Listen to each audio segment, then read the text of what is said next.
ይህ ቪዲዮ ምንም እንኳን አጭር ቢሆን ላለፉት 4 ወራት ቪዲዮ ያለቀቁባቸው ምክንያቶች የምነግራችሁ ይሆናል።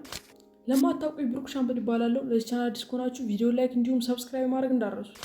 ከዚህ በኋላም ሁሉ ጊዜ ቅዳሜ በየሳምንቱ ጠዋት 12 ሰዓት አሪፍ ቪዲዮዎችን ስለምንለቅ ይህን ቻናል ሰብስክራይብ ማድረግ እንዳትረሱ። እናም አሁን የምነግራችሁ ላለፉት 4 ወራት ለምን ቪዲዮ እንዳለቀኩ ነው። የመጀመሪያው ራሴን አፕግሬድ ማድረግ ነበረብኝ። ይህም የሚጠቅመው ደግሞ ወደፊት ለምሰራቸው ስራዎች አዳዲስ ነገሮችን ለማቅረብ ራሴን አፕግሬድ ማድረግና ማስተማር ነበረብኝ። ሁለተኛው ደግሞ ለራሴ ጊዜ መስጠት ነበረብኝ። ወደፊት መስራት ለማስባቸው ነገሮች ጊዜ ሰጥቼ ማሰብ አለብኝ። ወደፊት መስራት የማስበውን ነገር በደንብ ዲቴል ገብቼ ማየት ስለነበረብኝ ነው። ሶስተኛው ደግሞ አንዳንድ ማቴሪያሎችን ማሟላት ነበረብኝ። ለሱም ደግሞ ይሄው ስልክ ገዝቻለሁ፣ እንዲሁም ደግሞ አንዳንድ ላይቶችን አዘጋጅቻለሁ። እናም እንዳልኳችሁ ይህ ቪዲዮ እንዲሁ መመለሴን ለማሳወቅ ነው። እናም ከዚህ በኋላ ሁሉ ጊዜ ቅዳሜ ጠዋት 12 ሰዓት ላይ አሪፍ ቪዲዮዎች ይኖሩናል ማለት ነው።